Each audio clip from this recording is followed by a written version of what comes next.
Badan Riset Ilmu Sosial, Baris, Visip, Untas Brawijaya, yang tentunya dulu adalah menjadi salah satu rumah utama saya ketika berkarya di Malang, merupakan istilahnya yang tentu tidak pernah terlupakan. Jadi Baris menjadi bagian dari saya berproses sampai hari ini.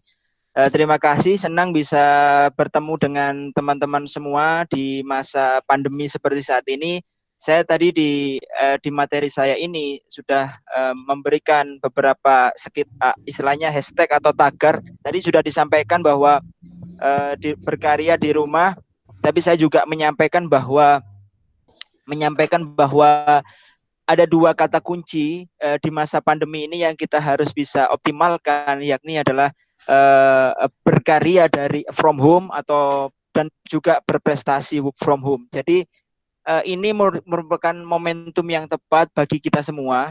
Dengan di rumah kita itu tidak hanya sekedar rebahan, tapi juga bisa membuat aksi-aksi perubahan. Itu menurut saya yang akan saya berikan semangat kepada teman-teman semua untuk kemudian kita bisa bareng-bareng membuat karya dari rumah atau dari kos atau dari manapun teman-teman berada dan juga bisa tetap berprestasi. Saya tentunya mengucapkan semoga teman-teman sehat semua walaupun di situasi seperti ini. Saya sekarang ini di Jakarta tentunya teman-teman. Salam dari Jakarta untuk teman-teman semua. Jadi walaupun saya dari Jakarta, insya Allah tidak menyebar virus lah, kan gitu. Jadi mungkin di Jakarta banyak yang terkena atau terdampak di sini, tetapi saya yakin kita bisa melewati hari-hari sulit ini untuk kemudian, dan tentunya mohon doa untuk teman-teman semua, semoga kita semua juga sehat dan ini bisa kita terus berkarya bersama. Baik, saya akan menyampaikan yang pertama ini teknik menulis esai juara. Kenapa saya membuat topik atau judul ini? Mungkin sudah pernah saya uraikan ke beberapa kegiatan, tetapi saya kira walaupun kita tetap istilahnya diuraikan secara berulang-ulang atau kemudian diuraikan secara simultan, saya kira ini tetap bisa memberikan spirit untuk kita semua untuk bisa menulis dan juga berprestasi. Apalagi teman-teman semua yang sekarang ini berada di semester awal, ini merupakan momentum yang tepat untuk teman-teman semua memberikan karya terbaik, teman-teman semua memberikan prestasi yang terbaik untuk diri teman-teman sendiri, untuk keluarga, dan tentunya untuk alma mater maupun untuk bangsa. Jadi menulis adalah salah satu jalan utama untuk kita berprestasi di dunia akademik. Mungkin moderator atau host bisa menampilkan slide berikutnya gitu kan ya. Jadi di slide awal ini saya akan menyampaikan 3 poin teman-teman semua. Jadi ini poin pertama adalah brainstorming mengapa perlu lomba menulis esai. Ini penting. Jadi apa sih keuntungan kalau kita lomba menulis? Apa sih yang menjadikan menulis itu penting? Nah, ini akan saya sampaikan. Kedua adalah tentang menumbuhkan semangat dan keberanian menulis esai, dan yang ketiga adalah kita akan lebih banyak diskusi. Saya hanya menjadi pemantik bahwa bagaimana sih sebenarnya merumuskan ide sampai akhirnya menjadikan sebuah karya itu juara. Saya kira di beberapa teman-teman di sini sudah sering mengikuti lomba esai, ada beberapa yang sudah juara mungkin beberapa kali. Saya dulu juga sempat mendampingi teman-teman semua yang tentunya hari ini sudah banyak yang berprestasi. Ini 3 poin ini akan saya sampaikan di dalam diskusi kita hari ini.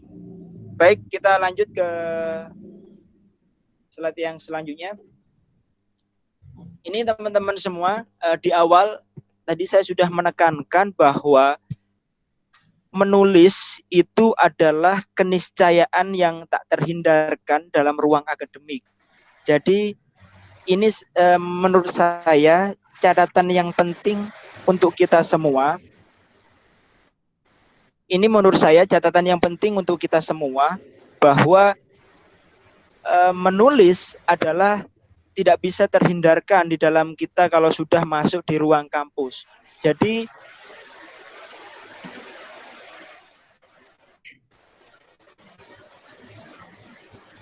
ya, jadi apapun kondisi teman-teman, kalau kemudian sudah memutuskan untuk bergabung di kampus, di ruang akademik, saya kira menulis adalah jalan yang tidak bisa dihindari. Walaupun ikut baris maupun tidak ikut baris, ya, saya kira walaupun ikut baris maupun tidak ikut baris, menulis merupakan jalan utama kalau kita sudah masuk di ruang akademik. Ini menurut saya teman-teman semua.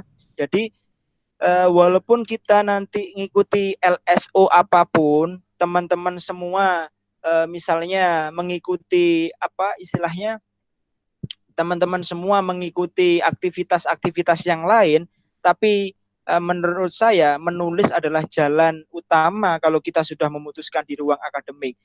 Dihindari atau tidak, menulis adalah keniscayaan ketika teman-teman mengerjakan tugas, ketika teman-teman saat ini mungkin sedang proses UTS, UAS, atau bahkan nanti magang dan juga skripsi, semua itu adalah outputnya karya tulis, teman-teman. Jadi dihindari atau tidak, kita berusaha kemudian mau menulis sejak hari ini atau sejak dini atau sekarang ataupun tidak, itu adalah ke depan juga akan keniscayaan kita akan menjalani rutinitas atau keterampilan itu yang kita butuhkan. Jadi kalau kita sejak awal sekarang sudah belajar menulis, saya kira untuk menuju proses-proses akademik, menyelesaikan gelar-gelar akademik, menyelesaikan tugas-tugas kampus, bahkan berujung pada skripsi, itu menurut saya kalian akan bisa melewati itu dengan baik.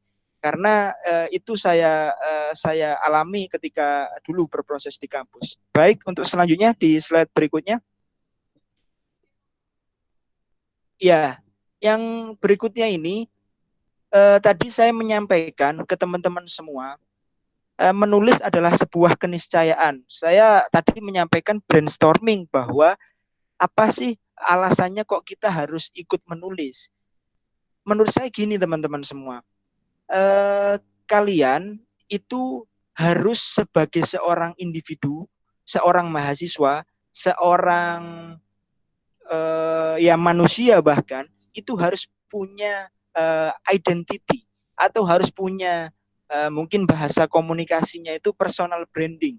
Jadi dipungkiri atau tidak, personal branding ini adalah bagian dari identitas kalian. Kalian ini ingin menunjukkan diri sebagai orang yang ahli apa, orang yang punya kemampuan apa, sehingga orang lain itu ketika berhubungan dengan teman-teman punya referensi, punya sesuatu yang memang betul-betul punya daya pikat yang memang bisa diajak kolaborasi. Jadi menurut saya identity, personal branding, kemampuan itu menjadi penting untuk kita. Jadi dengan kita salah satunya punya kemampuan menulis atau kita juga banyak berprestasi di bidang karya tulis, ini akan menjadikan kita punya identity yang kuat, apalagi di dunia akademik. Ini bonus bagi teman-teman semua yang punya kapasitas lebih di dunia akademik dengan cara menulis. Kenapa saya menampilkan slide terkait analisis SWOT? Analisis SWOT itu tidak hanya dilakukan untuk menganalisis masalah-masalah yang ada di luar kita, teman-teman. Jadi analisis SWOT itu tidak hanya misalkan kalian ingin membangun usaha, SWOT-nya gimana? Mau menentukan tempat kos, ini apa kelebihan di sini? Enggak. Tapi menurut saya analisis SWOT itu bisa dilakukan untuk berbagai bidang apapun, termasuk di dalam diri kita. Saya sejak awal, bahkan sejak awal-awal mahasiswa baru, saya dulu berusaha untuk merumuskan analisis SWOT tentang diri saya, atau mungkin bahasa hari ininya bisa dikaitkan dengan life mapping atau mind mapping, atau mungkin ya peta konsep lah tentang kehidupan kita. Jadi kalian itu misalkan gini, kekuatan kalian itu apa? kalau sekarang kita berbicara tentang menulis esai atau menulis, kekuatan kalian itu menulis seputar topik apa misalnya, kekuatan apa. Itu kalau bisa teman-teman, kalau misalkan gini, itu bisa juga dikaitkan dengan berbasis jurusan.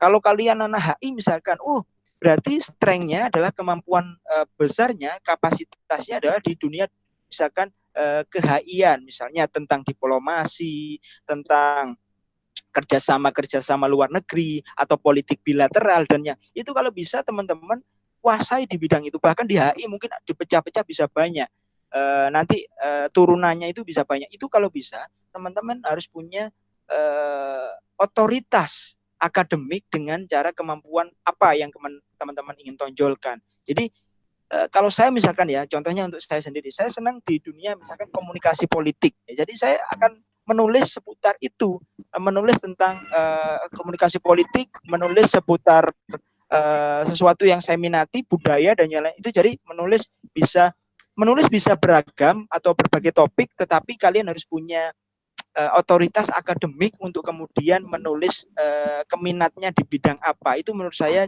menjadi catatan yang penting bagi kita semua. Jadi analisis SWOT lah diri teman-teman, misalkan apa kemampuan utamanya. Yang kedua adalah weakness. Weakness ini teman-teman, kalau kita berkaitan dengan menulis esai ya, weakness itu adalah bisa dikaitkan dengan misalnya gini, Mas atau Kak, kita misalnya belum punya kemampuan menulis yang baik.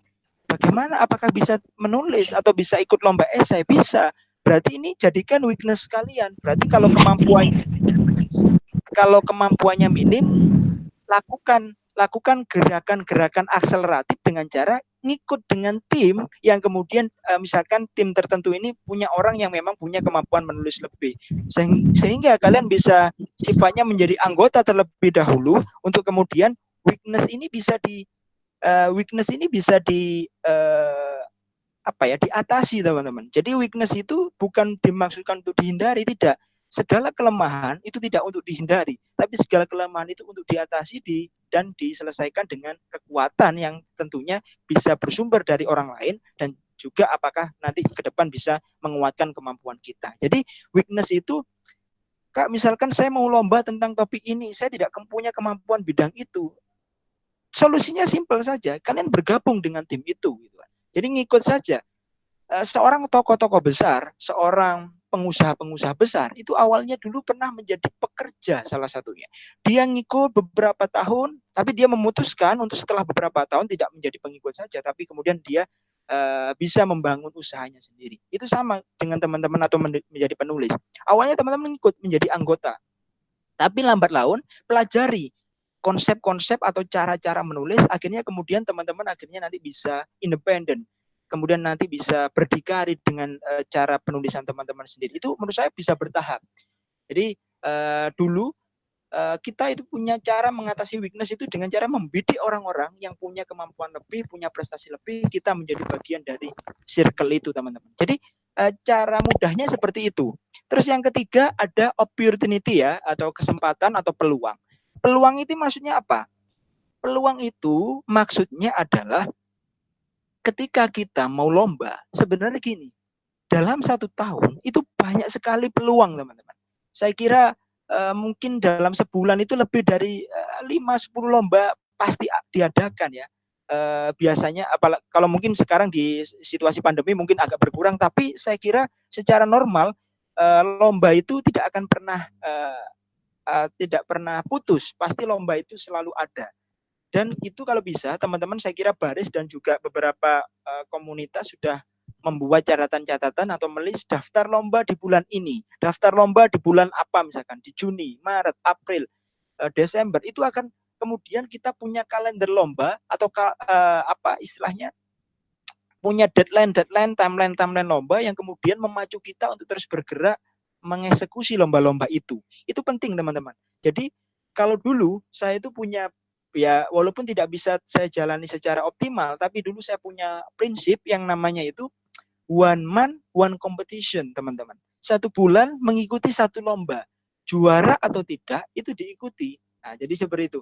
Jadi kalau teman-teman mungkin dalam 1 bulan mengikuti cukup 1 lomba, saya kira itu tidaklah sulit. apalagi misalkan itu bisa dikaitkan atau dipecah dari tugas-tugas kuliah kalian yang kira-kira relevan dengan lombanya. Jadi itu bukan, jadi gini, lomba itu bukan untuk ditunggu, teman, tapi dicari. Jadi kalau kalian menunggu apa ya yang mau saya kerjakan, itu kalian tidak akan terpacu karena kalian bergerak atas nama bukan iktikat atau gerakan kesadaran, tapi kalian bergerak karena sebuah informasi atau tuntutan. Padahal kita bisa menuntut diri kita dengan mendeadline diri kita, men-timeline diri kita untuk mengeksekusi lomba-lomba. Itu peluang. Jadi peluang itu yang disebut peluang di dalam lomba esai ini adalah peluang-peluang lomba yang bisa kita lakukan atau bisa kita ikuti kompetisinya. Dan yang terakhir adalah threat atau ancaman, threat ya. Jadi ancaman itu datangnya dari luar, teman-teman. Kalau kelemahan itu datangnya dari dalam, tadi kalau ancaman itu datangnya dari luar. Misalkan teman-teman ini bisa dikaitkan dengan mungkin ya sistem, atau mungkin bisa dikaitkan dengan kondisi hari ini, misalkan cuaca atau pandemi seperti ini tuh, itu bisa menjadi ancaman. Jadi misalkan kalau kita terkena pandemi atau terdampak COVID, ya mungkin akan bermasalah di dalam kesehatan kita, itu ancaman. Tapi ancaman itu memang besar, memang berat, tetapi biasanya ancaman itu bisa diatasi dengan cara-cara tertentu. Misalkan kalau kita pandemi, ya berarti solusinya dengan work from home, create for home, atau berprestasi dari rumah, berkarya dari rumah. Ini bisa mengatasi ancaman-ancaman yang datangnya dari luar. Jadi dengan kondisi apapun, kita itu bisa berprestasi dan bisa juara, teman-teman. Next ke slide berikutnya, teman-teman moderator atau ini. Ya, saya selanjutnya menyampaikan ini ya. Jadi sebelum pada sumber inspirasi menulis, tentang menulis esai itu tadi saya kan sudah menyampaikan bahwa ada yang disebut dengan kenapa teman-teman harus menulis esai. Jadi menulis esai, karya tulis, atau kemudian LKTI, atau kemudian PKM, atau apalah sejenisnya, itu merupakan jalan untuk kita bisa menjadi pribadi atau seorang mahasiswa yang tidak biasa, teman-teman. Jadi kalau kalian bisa menjadi mahasiswa yang luar biasa, kenapa kalian hanya menjadi mahasiswa yang biasa? Kan gitu. Jadi sayang sekali kalau 3,5 tahun atau 4 tahun teman-teman hanya terjebak dalam rutinitas kuliah. Hanya kuliah pulang, terjebak dalam kegiatan mengerjakan tugas-tugas yang istilahnya itu hanya sekedar menjadi bagian dari proses akademik yang normatif, itu menurut saya sangat disayangkan. Jadi harusnya 4 tahun atau 3,5 tahun atau mungkin lebih, teman-teman, silahkan itu dioptimalkan, teman-teman. Jadi kalau bisa kita punya semacam target 4 tahun itu kita bisa jadi apa setelah 4 tahun menyelesaikan gelar sarjana. Jadi kalau bisa teman-teman harus punya target, punya mimpi, atau punya semacam hope atau harapan yang kemudian ingin dicapai. Jadi menurut saya dengan cara menulis esai, kalian akan bisa mencapai mimpi-mimpi untuk kemudian atau cita-cita terbaik di luar sekedar menjadi mahasiswa pada umumnya. Karena sekarang sebenarnya pilihannya banyak, teman-teman. Mas, ada yang senang bidang organisasi, senang menulis, senang musik, senang olahraga, senang ya aktivitas-aktivitas non misalkan ekstrakurikuler atau kemudian non akademik, banyak misalkan. Itu pilihan, teman-teman. Tapi saya ingin menegaskan bahwa menulis tetaplah menjadi arus utama di dalam dunia akademik. Apapun kalian mengikuti BEM, mengikuti LSO, HMJ, misalkan kalian jadi tokoh di situ, kalian ujungnya nanti juga akan menulis, teman-teman. Kan tidak mungkin seorang misalnya di sini mungkin ada yang ikut misalkan menjadi ketua himpunan atau ikut menjadi misalkan ketua LSO tertentu. Kan tidak mungkin kalian nanti lolos skripsi tanpa menulis. Misalkan kalau kalian di BEM misalkan, ya sudah cukup dari sertifikat organisasi. Kan tidak bisa. Tetap saja seorang presiden BEM juga harus terjun lapang melakukan penelitian dan menuliskan penelitiannya itu menjadi sebuah skripsi untuk kemudian selesai di dalam dunia akademik. Jadi menurut saya menulis adalah kekuatan utama untuk kita bisa menyelesaikan proses akademik dan juga bisa berprestasi. Baik, saya sekarang melanjutkan ke bahasan yang di poin ini. Ini menurut saya penting untuk apalagi untuk penulis-penulis esai yang pemula misalnya. Misalkan ada pertanyaan, sumber menulis itu dari mana saja? Setidaknya saya mencatat itu ada 6. Boleh yang lain silahkan. Jadi yang pertama misalnya kita bisa mencari atau mengambil referensi menulis itu dari realitas kontemporer atau terkini. Maksudnya apa? Maksudnya dengan realitas kontemporer atau terkini adalah isu-isu yang memang menjadi bahasan aktual di hari ini atau di saat ini. Contohnya, isu apa yang saat ini sedang banyak atau terjadi atau sedang muncul ya tentunya COVID-19, pandemi, terus kemudian dan turunan-turunannya ya, social distancing, aturan-aturan berbagai regulasi karantina dan itu menurut saya itu adalah contoh realitas kontemporer atau terkini. Itu menjadi inspirasi menulis. Jadi kalau kalian kehabisan sumber inspirasi, menurut saya apa yang dihadapi di hari ini itu adalah inspirasi terbesar untuk membuat tulisan. Jadi teman-teman semua bisa menulis dari realitas yang terjadi di hari ini. Bisa jadi nanti tahun depan kita tidak akan bicara lagi tentang corona, mungkin apa misalkan. Tahun depannya lagi apalagi misalkan. Contohnya yang menjadi current issue atau isu terkini misalkan sekarang nanti di akhir 2020 atau Desember itu sebenarnya ada yang namanya disebut dengan pilkada serentak. Nah, itu adalah realitas kontemporer atau isu-isu terkini. Apakah pilkada tetap bisa dilakukan di tengah pandemi yang sekarang ini tentu kita tidak tahu sampai kapan. Nah, ini kan bisa teman-teman kaji sebagai bahan menulis. Tinggal kemudian kalian nanti akan fokuskan sesuai dengan keilmuan atau perspektif teman-teman. Cara membaca pilkada anak politik, anak pemerintahan, anak komunikasi, psikologi, sosiologi, tentunya berbeda. HI tentunya berbeda. Bagaimana masing-masing perspektif itu membawa sesuatu masalah atau realitas yang sama, tetapi dengan cara perspektif yang berbeda. Saya kira itu menjadi poin plus bagi masing-masing jurusan yang kalian ambil atau pilih. Yang kedua adalah referensi bacaan terutama jurnal. Ini penting. Kalau kalian kehabisan ide, kalian cukup membuka atau membaca referensi terutama jurnal. Saya tekankan di sini ya, jurnal, bukan buku. Kalau buku itu ditulisnya tidak bisa cepat, teman-teman. Jadi setahun mungkin tidak semua buku bisa terproduksi. Tapi kalau jurnal itu istilahnya berkala. 3 bulan sekali ada terbit isu baru, 3 bulan sekali lagi isu baru, setahun bisa 3-4 kali jurnal itu terbit. Sementara buku belum tentu. Jadi kalau kalian membaca buku, apakah membaca buku salah? Tidak. Membaca buku tetap menjadi sesuatu yang penting, tetapi kemudian nanti silahkan perkembangan dari fenomena atau realitas yang terkininya kalian melihat dari jurnal-jurnal. Barangkali di setiap jurnal-jurnal itu sudah ada orang yang punya solusi. Kalian cukup berangkat dari solusi-solusi yang sudah direferensikan dari jurnal itu. Nah, posisi kalian ketika sudah membaca jurnal, menindaklanjuti apakah kalian kemudian mengembangkan dari inspirasi jurnal itu atau kalian nanti mengembangkan atau mengintegrasikan dengan pemikiran-pemikiran yang lain. Jadi itu teman-teman semua sumber referensi menulis.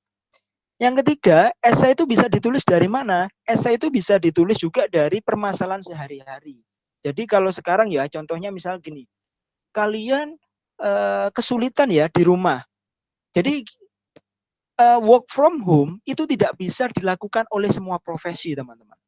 Jadi kalau sekarang ada kampanye work from home, ayo di rumah saja, itu mungkin di satu sisi ya bagus karena memang harus kita bertahan di rumah untuk menghindari sesuatu yang mungkin dampak kesehatan misalkan di tengah pandemi ini. Jadi harus banyak di rumah untuk meningkatkan imunitas atau kekebalan tubuh misalkan. Jadi tidak boleh keluar banyak karena kekhawatiran di luar juga virus menyebar. Jadi kemudian PR-nya adalah permasalahan sehari-hari ini kalau di rumah aja itu bagaimana kemudian kalian bisa mengatasi persoalan-persoalan yang kalian hadapi. Contohnya, kalian sekarang ingin membuat, misalkan kita diskusi hari ini. Diskusi hari ini, kalau kalian tidak punya iktikat untuk kemudian membuat diskusi daring atau diskusi online atau diskusi bulanannya kemudian dengan cara virtual, kalian tidak akan bisa, kita kumpul diskusi hari ini tidak bisa. Ini kan bentuk kreativitas yang kemudian lahir dari persoalan yang kita hadapi sehari-hari. Maka dari itu akhirnya kita menggunakan Google Meet atau menggunakan Zoom atau menggunakan yang lain, Instagram dan yang lain. Itu adalah bagian dari upaya mengatasi persoalan sehari-hari. Jadi permasalahan sehari-hari itu sesuatu yang memang lekat di dekat kita, di sekitar kita. Boleh yang kita hadapi secara personal ataupun orang lain atau teman kita ataupun siapapun, itu adalah bagian dari persoalan-persoalan yang kita hadapi sehari-hari. Yang keempat, itu bisa berangkat dari hobi, teman-teman. Menulis itu juga bisa berangkat dari hobi. Contohnya misalkan gini, kalian punya hobi yang namanya misalnya membaca buku ya. Ada ya mungkin ada yang hobinya membaca buku. Jadi kalau kalian hobinya membaca buku, kalian mungkin resah melihat orang-orang, misalkan hari ini daya minat baca yang sangat rendah. Terus akhirnya dari hobi kalian yang membaca buku, kalian punya gerakan, kesadaran untuk bagaimana ya inspirasi, memotivasi orang untuk berminat membaca buku kembali. Akhirnya kalian membuat yang gerakan membaca cerdas, kalian membuat yang namanya buku berjalan atau apapun. Itu jadi barangkali dari sesuatu hobi, terus kemudian kalian aktualisasikan dengan gerakan-gerakan atau karya-karya yang kemudian bisa mengatasi atau istilahnya menyebarluaskan hobi kalian itu menjadi sesuatu yang bermanfaat. Jadi bisa berangkat dari hobi. Ada juga yang hobinya, misalkan hobinya bidang yang tidak ada kaitannya dengan membaca atau menulis misalkan ya. Misalkan hobinya tentang olahraga. Apa hubungan olahraga dengan menulis? Sangat dekat, teman-teman. Misalnya kalian hari ini kalian hobinya olahraga atau hobinya di bidang kesehatan ya, healthy misalkan di dunia kesehatan, kalian kemudian membuat semacam bagaimana hari ini di situasi krisis yang seperti ini kalian itu punya cara-cara sehat dari rumah misalkan. Itu yang kemudian bisa kalian jadikan sebagai inspirasi kepada orang-orang. Kalian membuat semacam aktivitas-aktivitas virtual yang kemudian bisa memancing orang mengikuti kalian semua. Jadi menurut saya inspirasi-inspirasi seperti ini itu bisa teman-teman lakukan. Jadi dari hobi apapun bisa jadi ide, bisa jadi referensi esai atau sumber menulis esai. Yang kelima adalah media massa atau media sosial, teman-teman. Jadi kalau kalian mungkin sudah tidak banyak mengikuti media massa, misalkan televisi, ataupun radio, ataupun media cetak, saya kira media sosial adalah jalan pintu masuk untuk kalian menemukan inspirasi. Contohnya, saya beberapa waktu yang lalu misalkan mendampingi, ada yang misalkan gini, tertarik, Pak Mas, misalkan saya ingin membuat bagaimana ya, memarketingkan atau menempatkan industri media sosial itu menjadi lapak-lapak socio entrepreneur. Nah, itu menarik. Dia melihat masalah di medsos yang kemudian datang silih berganti. Ada yang masalah di bidang tentang keagamaan, masalah di bidang apapun ya, banyak masalah di medsos itu. Kalian bisa menginventarisir, menjadikan dunia medsos itu sebagai lapak ide, teman-teman. Jadi medsos itu kalian tidak hanya sekedar sarana untuk update status, tidak, atau bahkan mungkin kalangan-kalangan muda seperti teman-teman ini sebagai bahan untuk bucin, enggak, ini sebagai cara untuk kemudian apa yang bisa kita artikulasikan dari merespon realitas atau masalah yang dihadapi banyak orang. Saya kira di medsos itu menurut saya kumpulan banyak masalah dan juga sekaligus kumpulan banyak solusi. Kalau kalian bisa melihat medsos, kalian bisa melihat dua-duanya itu datang secara bersamaan. Masalah juga solusi ada di dalam medsos itu sendiri. Jadi kalian misalkan membuat literasi media, kalian membuat gerakan-gerakan campaign sosial campaign atau misalkan ya literasi media, literasi komunikasi atau apapun itu untuk kemudian teman-teman bisa memberikan kontribusi bagi persoalan yang dihadapi di masyarakat. Misalnya di media sosial atau media massa, misalkan gini, kalian menemukan banyak orang yang sekarang ini lagi terkena misalkan stres ya. Kalian kemudian membuka atau membuat klinik psikologi, membuat yang namanya psikologi daring misalkan. Nah, itu bisa kalian jadi, ini kan sebuah ide yang lahir dari permasalahan-permasalahan di media sosial. Itu menurut saya bisa jadikan stimulasi atau stimulus untuk kalian membuat ide-ide kreatif. Dan yang terakhir adalah ini yang jarang sekali teman-teman kembangkan. Sumber inspirasi menulis itu bisa dari judul-judul atau karya-karya yang pernah dilombakan. Kalau lomba itu menurut saya sudah banyak ide-ide yang dilombakan teman-teman. Baik itu lomba PKM, lomba apapun ya, setiap lomba itu pasti ada banyak karya yang ditulis. Menurut saya kalian pelajari dari judul-judulnya. Kalian pelajari dari karya-karyanya. Kalau syukur-syukur bisa di dokumentasikan atau di-download atau kemudian bisa diambil untuk kemudian dipelajari. Kalian untuk membuat esai, kalian bedah karya mereka atau bedah judul-judulnya. Judulnya apa yang menurut kalian menarik? Sesuaikan dengan lombanya. Oh, kayaknya ini. Nah, kalian adalah memodifikasi dari berbagai ide-ide tadi itu. Jadi tidak harus ide itu lahir dari sesuatu yang betul-betul tiba-tiba kita bangun tidur, saya merumuskan ide baru. Ya tidak hanya seperti itu. Ide itu bisa berangkat dari inspirasi orang lain. Jadi kalian tidak perlu egois juga. Kalian juga bisa kemudian membangun ide, meminjam pikiran orang lain, tapi kemudian kalian isi dengan pikiran-pikiran kreatif kalian. Oke, next. Selanjutnya, adalah langkah membuat esai. Ini menurut saya di poin berikutnya ini saya akan diskusi tentang teknis. Saya kira ada masih sekitar ya 20 menit. Kalau mengacu pada moderator tadi 14-15, jadi ada 20 menit. Jadi saya selanjutnya akan menyampaikan tentang langkah menulis atau membuat esai.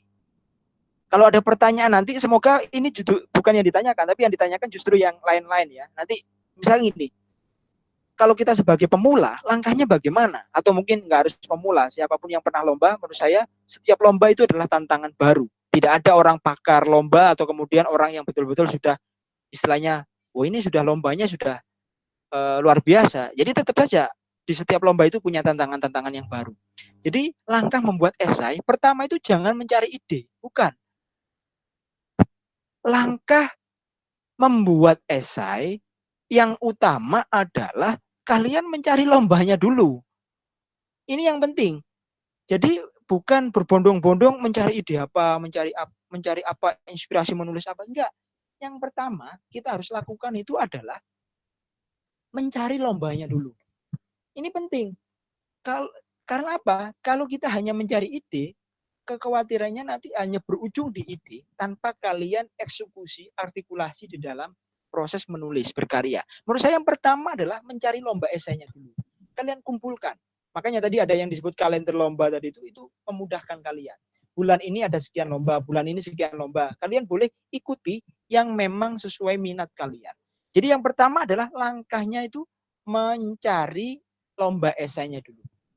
Kalau lombanya sudah ditemukan, yang kedua adalah pilih salah satu subtema yang kalian suka. Jadi kalau lombanya kalian sudah menemukan, pilih salah satu temanya.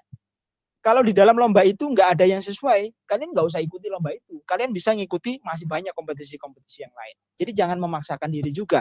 Kalau memang nggak suka, apa yang diteruskan? Kalian tulis aja yang kalian kemudian senangi, sehingga ketika menulis kalian itu punya semacam ketika kalian menulis punya spirit untuk kemudian semangat mengerjakan. Jadi itu menurut saya penting. Selain kemudian jangan terjebak untuk kemudian kalian fokus membuat ide apa ini. Kalau teman kalian lomba, kalian bingung. Saya akhirnya apa ya yang saya mau lomba juga. Jangan.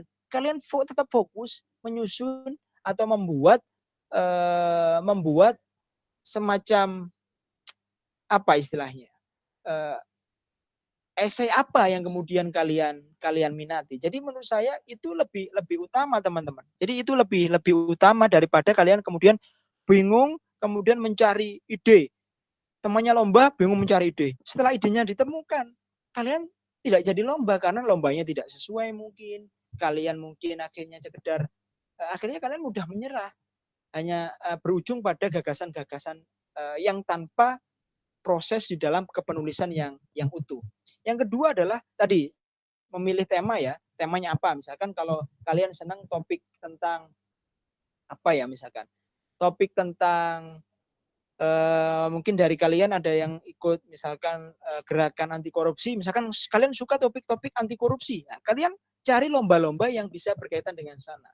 Misalkan ada lomba topiknya, misalkan topiknya itu biasanya tema lomba itu umum, cuma sub-subnya itu bisa dipilih secara lebih spesifik. Misalkan topiknya membangun Indonesia Emas 2045, ini topiknya umum, temanya umum. Kalian harus di breakdown lagi. Oh, membangun Indonesia Emas 2045, misalkan kalian dari perspektif anti korupsi. Oh, bisa. Berarti bagaimana visi emas Indonesia tadi itu dilihat dari pemberantasan korupsinya. Kalian bisa nge-track sepanjang Indonesia lahir atau mungkin ditarik pasca reformasi atau mungkin lebih sekarang di era demokrasi atau kemudian di era-era sekarang ini bagaimana sebenarnya membaca ulang gerakan anti korupsi atau ya spirit anti korupsi di Indonesia. Itu kalian bisa nge-track. Kalian kemudian nanti bisa dari situ memberikan solusi-solusi alternatif dengan cara mengkritisi gagasan-gagasan yang sudah ada. Apakah KPK kalian rasa efektif atau kalian kemudian sudah menempatkan ide-ide yang sudah ada itu sebagai sesuatu yang pas atau kalian punya inspirasi untuk membangun solusi-solusi baru. Jadi itu yang kedua. Yang ketiga adalah gini. Setelah kalian pertama ya, setelah kalian mendapat lombanya, temanya ditentukan, kalian yang ketiga itu adalah sudah mulai menyusun. Nah, sebenarnya yang ketiga itu kalian bisa mengidentifikasi atau membuat yang namanya studi pendahuluan ya. Jadi studi pendahuluan ini masih belum latar belakang ya. Jadi studi pendahuluan itu mencari bahan dulu teman-teman. Mencari bahan materi atau literatur yang mendukung. Bisa dari internet, bisa dari jurnal, buku, atau apapun, tugas-tugas kuliah. Kalian bisa melakukan studi pendahuluan dulu. Karena apa? Kalau kalian sudah punya bahannya, kalian sudah punya amunisinya, nanti kalau lomba atau kalau kalian menulis itu, kalian enak.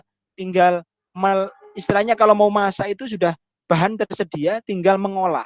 Kalau kalian kemudian sudah langsung menulis, kekhawatirannya adalah kalian ya sambil itu nggak ada masalah juga, sambil jalan mencari nggak ada masalah. Tetapi menurut saya lebih bagus disiapkan bahan-bahannya. Karena kita tidak bisa memasak tanpa bahan, kan itu. Apa yang mau kita masak kalau kita tidak ada bahan, kan itu. Jadi kita bisa memasak tulisan dengan bahan-bahan karya-karya inspirasi dari yang lain. Yang keempat adalah membuat kerangka atau outline esai. Nah, ini penting. Kalau ada pertanyaan, outline atau esai itu bagaimana yang benar? Ada yang menanyakan, Kak, Mas, bedanya karya tulis ilmiah, makalah, esai, PKM, itu apa? Nah, kadang banyak orang yang fokus membedakan jenis-jenisnya. Padahal penyelenggara belum tentu secara utuh membedakan itu. Kadang ada yang lombanya esai, ternyata kok seperti proposal. Lombanya misalnya membuat LKTI ya, lomba karya tulis ilmiah, ini ternyata lebih ke esai. Atau sebaliknya, lombanya membuat semacam riset penelitian seperti jurnal formatnya, ternyata hanya sekedar tulisan opini. Nah, itu kalian jangan terjebak pada membedakan itu tadi. Kalau secara definitif bolehlah kita membedakan. Tetapi secara untuk kepentingan lomba esai nggak perlu. Kalian cukup panduan utama yang kalian ikuti adalah dari siapa? Panitia. Dari lembaga lombanya tadi itu. Walaupun definisi esai itu sebenarnya, misalkan definisi esai setelah kalian belajar, esai merupakan karya yang seharusnya seperti ini. Itu gugur. Kalau penyelenggaranya tidak membuat panduan seperti itu. Jadi, yang paling harus diikuti adalah penyelenggara. hanya 2 yang harus diikuti. 3 yang harus diikuti dalam hidup itu ya, dalam lomba.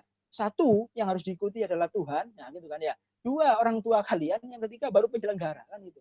Jadi intinya penyelenggara itu harus diikuti pakem-pakemnya. Kalian misalkan menulis maksimal 10 halaman. Kalian biar lebih hebat, dinilai hebat, nulis 20 halaman. Enggak lolos. Apalagi di BKM kalian langsung terbuang.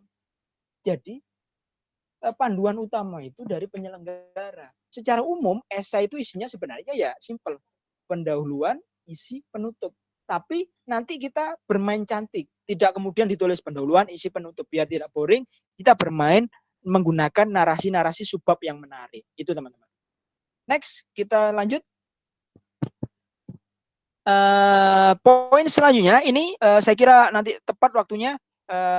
Yang pertama itu bagaimana cara menyusun latar belakang. Ini penting. Ada mungkin dari kalian pernah yang mengalami menulis sudah dapat 1 halaman atau 2 paragraf. Itu bingung. Mau nulis apa lagi ya? Atau bahkan sudah 3 halaman, bingung. Kayaknya sudah saya tulis semua. Lah, ini karena kalian outline-nya menyusunnya tadi, 1 bahannya kurang, kedua outline-nya nggak tepat. Jadi outline-nya itu sebenarnya kalian harus punya kerangkanya yang pas. Cara menulis latar belakang misalnya, biar tidak overlap dengan yang lain-lain ya. Jangan sampai kalian mulai awal paragraf sampai akhir ternyata cuma latar belakang. Kalian tidak memberikan ide, alternatif, solusi. Cuma latar belakang aja. Apalagi kalau ada latar belakang mulai awal sampai akhir, Indonesia merupakan negara demokrasi terbesar. Ada juga Indonesia di tengah pusaran globalisasi seperti saat ini. Itu sampai akhir tulisannya sama. Persoalan saja, mana idenya? Lah, kekhawatirannya jangan sampai seperti itu, teman-teman. Jadi, latar belakang cara menulisnya ini bermanfaat tidak hanya untuk esai ya, tapi untuk skripsi atau apapun nanti kalian akan mengalami seperti ini. Cara menyusun latar belakang itu buat tabel komparasi. Ini cara menyusun latar belakang yang mudah. Kalian buat tabel 2 kolom, isinya kolom 1 itu di satu sisi, kolom yang kedua di sisi yang lain. Kalian inventarisir masalah-masalah yang akan kalian tulis. Saya memberikan contoh di sini ya. Contoh yang saya tulis adalah di satu sisi sudah ada lembaga anti korupsi. Ini di satu sisi, tapi di sisi yang lain yang menjadi bentrok atau lawannya adalah angka korupsi tinggi. Seharusnya kalau sudah ada lembaga anti korupsi kan korupsi turun, tapi kok tinggi. Nah, kalian membuat tabel komparatif yang membenturkan antara dasin dan dasolen, antara yang ada atau yang seharusnya yang terjadi dan seharusnya terjadi. Kalian benturkan itu. Pembenturan itu akan jadi kumpulan masalah yang bisa nanti ditata dengan cantik di dalam latar belakang. Mas atau Kak, berapa yang harus diinventaris? Terserah kalian. Semakin banyak ya semakin bagus juga, tapi juga nggak bagus juga kalau misalkan kalian terlalu banyak nggak fokus. Tapi ya susun yang memang penting. Misalkan di satu sisi regulasi sudah memadai, tapi di sisi yang lain implementasinya masih bermasalah. Contohnya ya, saya memberikan contoh yang lain tentang omnibus law misalkan. Kalau kalian mengikuti isu-isu tentang hukum, isu-isu tentang sekarang ya, di era-era sekarang ini ada banyak kebijakan-kebijakan baru yang kemudian akan disusun. Omnibus law misalkan. Apakah menurut kalian ini tepat atau tidak? Undang-undang sapu jagat ini. Nah, kalian harus bisa membuat latar belakang. Jangan hanya sekedar gini, omnibus law merupakan upaya dari pemerintah atau elit memperdaya rakyat. Ini nggak bisa kalau kita hanya sekedar tiba-tiba langsung underestimate, menjustifikasi, menjudge bahwa ini semacam underestimate atau semacam memperdayakan rakyat. Ini nggak bisa kita seperti itu. Harus kita berbasis data. Misalkan kalian di satu sisi undang-undang tentang investasi memang bermasalah. Misalkan di satu sisi itu. Di sisi yang lain, omnibus law semakin memperlancar investasi yang dalam tanda kutip berbahaya. Nah, itu kalian bisa membunturkan. Memang undang-undangnya bermasalah, tetapi justru dengan omnibus law kekhawatirannya ada kelonggaran kebijakan yang kemudian yang nawaitunya mungkin ya niatnya untuk memperlancar investasi malah untuk menjebol regulasi-regulasi yang harusnya menjadi pijakan kita untuk ada menyelamatkan bangsa. Itu kalian bisa ungkapkan ke sana. Kedua, ini ya, untuk menyusun masalah, selain membandingkan tabel komparasi dengan tampilkan solusi-solusi yang sudah ada. Ini saya sering sekali mendampingi teman-teman, saya selalu menyampaikan ini.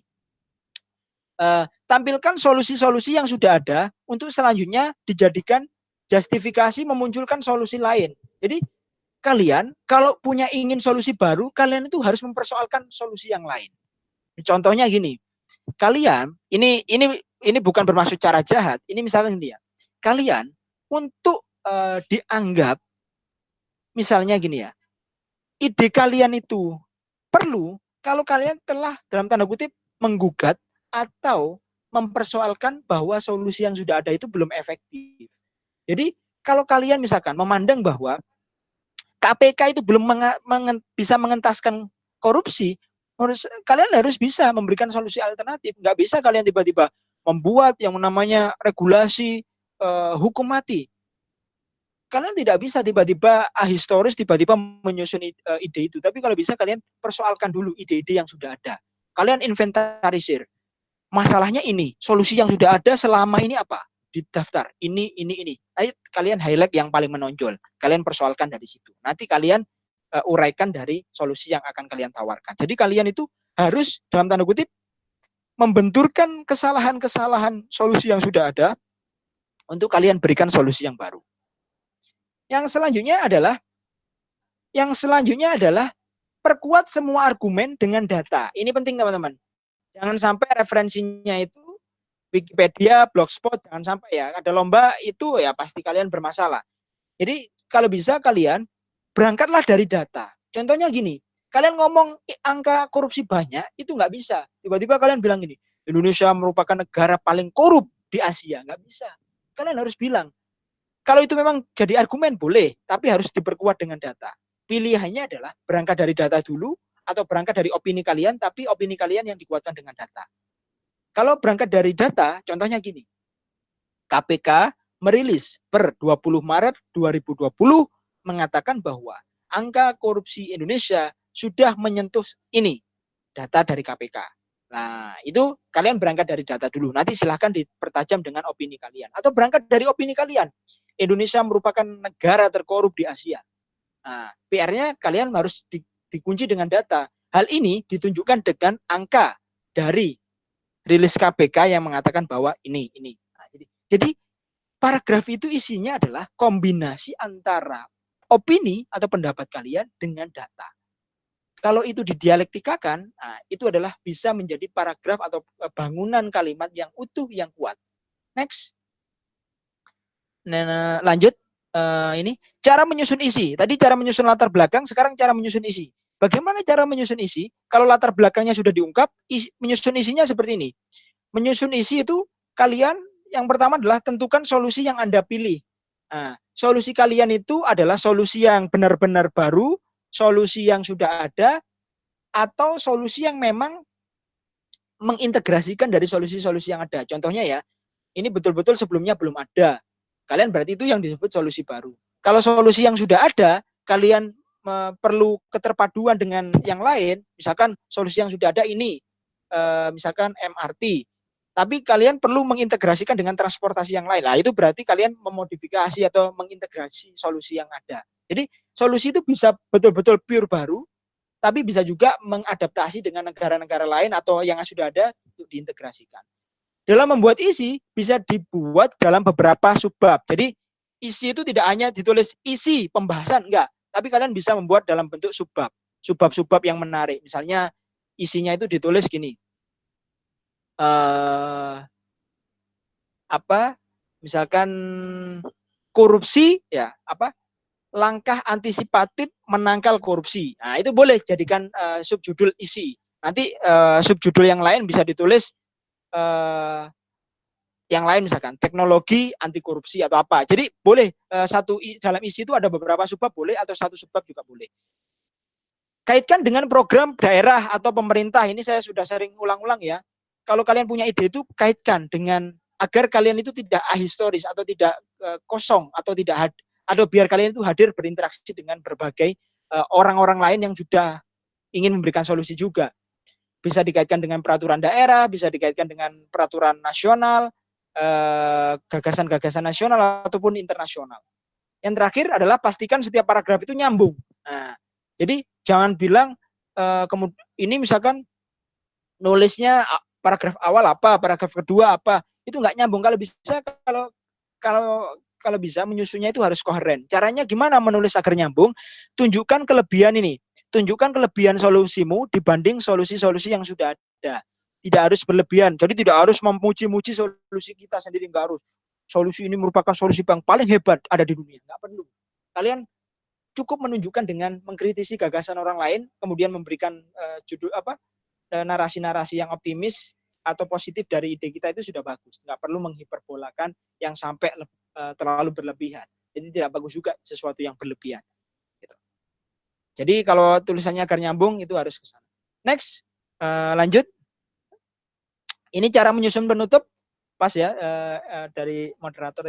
Cara menyusun penutup itu tidak hanya ditulis simpulan. Maka dari itu kita harus seperti ini. Maka dari itu yang namanya simpulan itu harus ada dua hal, teman-teman. Penutup itu adalah simpulan dan rekomendasi. Simpulan itu berisi tetap urgensi atau uraian singkat yang mendasari pentingnya persoalan itu diatasi. Jadi bukan mengambil poin latar belakang lagi dimasukkan situ, ya bukan. Kalimatnya harus berbeda. Tapi tetap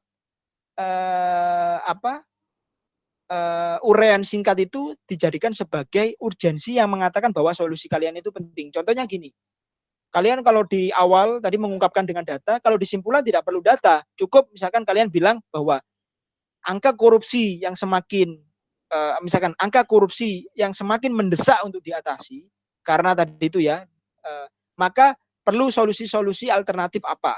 Jadi intinya perlu uraian kalimat pengantar yang berbeda dengan latar belakang, tetapi itu sudah merefleksikan kebutuhan atas solusi. Jadi setelah ada itu, solusi kalian ditulis, dimasukkan lagi, terus jangan sampai sama dengan isi juga, cukup poin-poinnya saja. Nah, baru setelah itu kalian memberikan rekomendasi. Rekomendasi bisa dalam bentuk saran praktis, saran penelitian lebih lanjut, saran perbaikan regulasi atau apapun. Itu bisa kalian.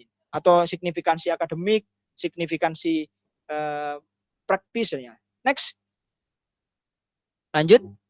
Nah, ini beberapa slide saya yang terakhir. Karya tulis yang baik atau esai yang baik itu memenuhi 3 hal, teman-teman. 1, sesuai dengan prosedur, format kompetisinya. Jadi jangan terjebak pada ini lomba apa, nggak perlu. Fokus pada penyelenggaranya aja.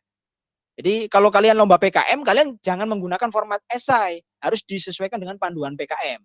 Nah, kalau kalian lomba esai, jangan pakai format yang lain. Kekhawatirannya misalkan nggak sama. Jadi tidak semua format itu bisa dipakai untuk umum atau berjamaah bareng-bareng. Ini general aturannya nggak bisa. Harus sesuaikan pakemnya, sesuai lombanya. Yang kedua, esai sesuai topik. Ya, jadi kalau kalian topiknya tentang ekonomi Indonesia 2045, kalian jangan membahas tentang yang tidak ada hubungannya dengan ekonomi Indonesia 2045. Jadi harus utamakan ke sana. Dan yang terakhir adalah esai yang baik adalah esai yang selesai. Percuma kalian banyak judul, 20 judul, 20 gagasan, kalian tidak pernah ada yang selesai. Percuma. Yang baik adalah solusi yang dieksekusi, solusi yang bisa diartikulasikan, dan esai yang baik adalah esai yang selesai. Esai yang selesai itu adalah sampai betul-betul tersubmit lomba. Mengapa tadi saya menentukan perlu lomba esai dulu? Karena ujung dari lomba kalian itu adalah submitted. Kalau sudah ini dilombakan, berarti harus dikirim. Kalau sudah dikirim, maka nanti kalian bisa berharap lolos atau tidaknya dari situ. Jangan sampai gini, kalian banyak ide, kalian berharap. Belum pernah ngirim lomba, kalian berharap. Ya Tuhan, semoga saya juara lomba. Kalian nggak mengirim esai kok ingin lomba atau ingin juara, dari mana? Minimal kalian harus mengirim esainya itu tadi. Jadi esai yang baik adalah esai yang selesai. Next. Nah, ini 2 slide terakhir. Ini logika esai ya. Secara umum, saya menyimpulkan esai itu kurang lebih isinya ada 5 hal. 1 adalah kondisi kekinian, itu bisa dikaitkan dengan latar belakang. Solusi yang pernah ditawarkan, itu bisa juga masuk di latar belakang. Jadi solusi yang pernah ditawarkan itu apa saja, itu masuk di latar belakang, boleh. Atau mau subbab sendiri juga boleh. Yang ketiga itu adalah kekuatan gagasan kalian. Nah, kalau kalian sudah mengkritisi gagasan orang lain, kalian akhirnya memberikan solusi gagasan Anda. Yang keempat, pihak yang dilibatkan. Siapa? Kalian mau membuat yang namanya, misalkan sekarang membuat yang namanya rantang kebaikan, misalkan ya, rantang kebaikan demi penanganan COVID. Kalian melibatkan siapa saja aktornya, komunitas. Saya kasih dua opsi misalkan. Biasanya itu pihak-pihak dilibatkan itu bisa triple helix. Triple helix itu 3, akademisi, bisnis, dan juga akademisi, bisnis, dan juga pemerintah. Atau kalau yang lain ditambah komunitas, ditambah masyarakat, ditambah elemen-elemen lain, media, bisa. Dan yang terakhir, langkah-langkahnya harus jelas. Gimana cara mengeksekusinya tadi itu? Kalian harus bisa, kalau bisa, di poin kelima ini kalian buat yang namanya semacam apa ya, alur atau semacam peta konsep atau semacam model gitu, model cara logika ide kalian itu berjalan gimana. Ini logika membuat esai ya. Kalau ada 5 hal ini, insya Allah esai bisa juara. Dengan catatan kalian bisa mensubmit dan kalian bisa membuat karyanya dengan baik. Next. Lanjut. Ini tipsnya, terakhir tips. Tipsnya apa untuk menulis esai yang juara? Tipsnya itu ya tadi, kita gunakan prinsip amati, tiru, modifikasi. Nggak perlu kita, apakah ini betul-betul judul baru? Nggak perlu. Kalian nggak usah bingung-bingung untuk kemudian apa ya, kehabisan nara ide. Jadi kalian cukup apa yang sudah ada itu dikembangkan. Orang Cina bisa bergerak cepat itu karena ini kan, karena amati, tiru, modifikasi. Jadi amati, setelah diamati ada beberapa hal, ditiru, akhirnya tidak hanya menjiplak ya, tidak hanya copy paste, tapi dimodif. Agar tangan kalian juga bisa berpartisipasi dalam modifikasi karya itu. Karena tidak ada sesuatu yang betul-betul original. Karena semuanya tadi itu adalah bagian dari kreasi. Kedua, buat ide kreatif yang sedang menjadi isu penting. Jadi ide kalian itu harus kalau bisa terhubung dengan realitas kontemporer hari ini. Isu-isu current isu apa yang sedang berkembang. Ketiga, hubungkan dengan pengetahuan Anda. Jadi, kalau kalian anak komunikasi, kalau bisa saran saya ya, kaitkan dengan topik-topik komunikasi, media, kaitkan dengan public relation, kaitkan dengan marketing, bisnis, marketing komunikasi, kaitkan dengan literasi media. Kalau kalian anak politik, kaitkan dengan misalkan strategi politik, atau kalian anak pemerintahan bisa dikaitkan dengan bagaimana membangun pemerintahan yang baik. Itu kalau bisa terhubung dengan minat kalian. Kalau enggak, ya nggak ada masalah. Tetapi kalau minimal orang itu dianggap kepakarannya karena banyak berkarya di bidang itu. Itu akan membangun narasi diri kalian. Jadi personal branding itu akan terbangun dari kreasi atau karya-karya yang banyak. Keempat, tulis dan buat karya itu. Dan yang kelima, jangan terlalu banyak mikir. Harus segera ditulis. Jadi mikir banyak juga nggak bagus juga. Terlalu banyak dianalisis. Kalau membuat ini nanti kayak gini, membuat kayak gini itu penting. Tapi nggak terlalu berhati-hati juga nggak bagus. Jadi kalau bisa pikir, eksekusi, submit. Pikir, eksekusi, submit. Pikir, eksekusi, submit. Nah, itu. Jadi harus clear. Deadline-nya kirim. Next.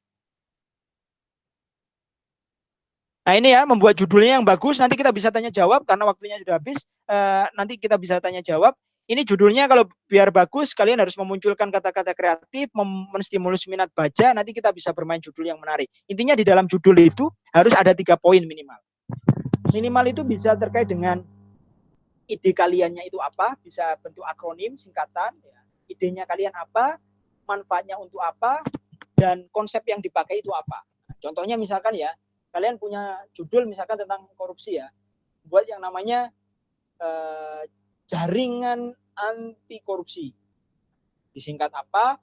Kalian menggunakan konsep, misalkan konsepnya apa? Konsepnya anak komunikasi misalkan berbasis integrated communication. Nah, untuk apa? Untuk mengatasi persoalan apa? Itu jadi ada 3 poin itu.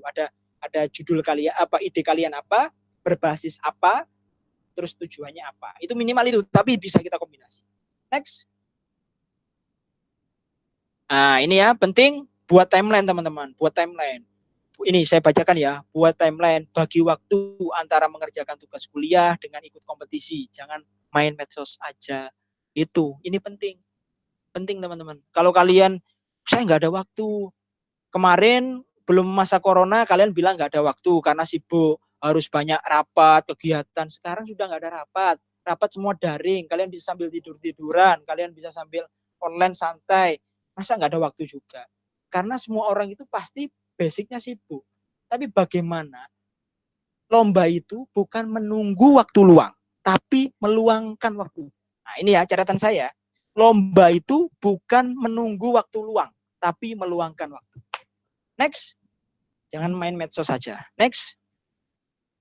Ya, saya akhiri itu. Saya kira materi saya, kita nanti bisa diskusi, tanya jawab. Silahkan, mungkin bisa pertanyaan chat juga. Silahkan nanti saya kembalikan ke moderator. Tapi intinya gini, kesimpulan saya adalah kita itu sebenarnya bisa agak diturunkan sedikit moderator atau ininya slide-nya. Oke. Oke, iya ya. Ini jadi intinya gini, kita itu sebenarnya semua itu dilahirkan sebagai pemenang. Alhamdulillah dengan ikut lomba di saya juga alhamdulillah bisa berprestasi di Brawijaya. Mungkin teman-teman akan bisa banyak berprestasi di tempat lain. Kita bisa menaklukkan berbagai kampus perguruan tinggi itu dengan keberanian kita menulis esai. Jadi kalian itu dilahirkan sebagai pemenang, kalian harus mengawal kemenangan-kemenangan itu untuk betul-betul kalian betul-betul menang sampai akhir. Jadi kalian lahir sebagai seorang pemenang, terus dikawal kemenangan tadi itu. Kemenangan dalam lomba, kemenangan dalam kehidupan, kemenangan dalam apapun. Karena kemenangan itu adalah naluri dasar kita. Nah, jadi kita harus menang di berbagai event kompetisi. Selamat berproses. Jangan lupa ikut kompetisi lomba. Terima kasih. Saya kembalikan ke moderator. Kita bisa tanya jawab. Terima kasih.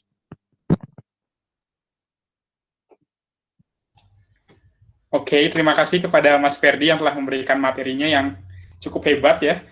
Selanjutnya akan dibuka sesi tanya-jawab untuk 3 orang penanya terlebih dahulu. Bagi yang ingin bertanya bisa menulis di kolom komentar, saya ingin bertanya. 3 penanya teratas nanti akan saya panggil untuk memberikan pertanyaannya. Baiklah, yang ingin bertanya bisa menulis di kolom komentar. Saya ingin bertanya.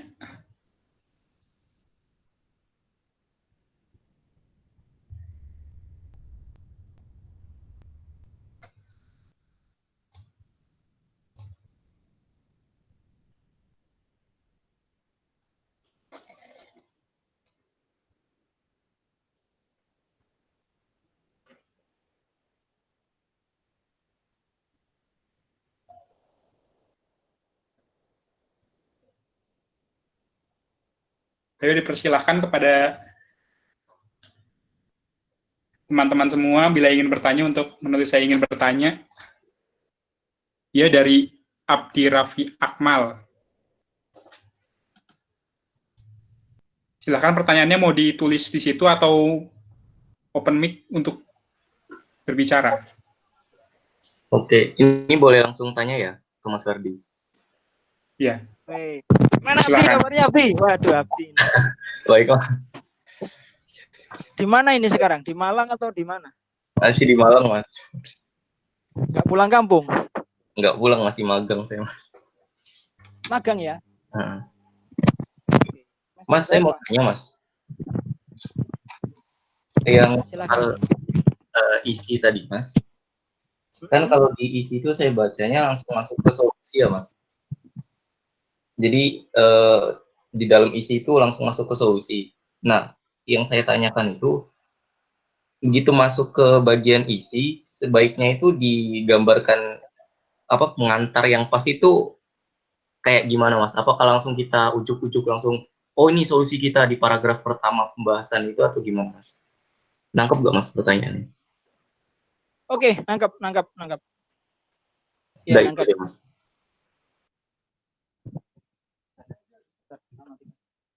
Bentar ya.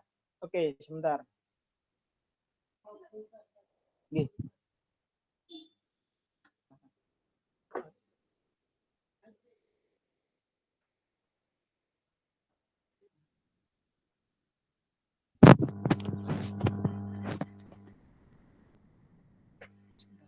Bentar, matikan.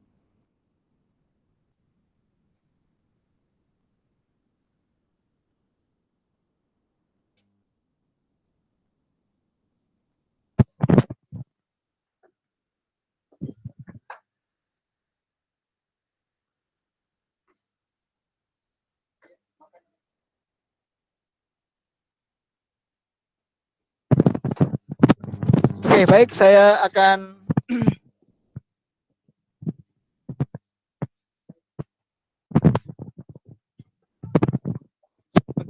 Oke, saya akan jawab dari Abdi. Masih nyambung ya? Sorry tadi masih nyambung ya? Yes.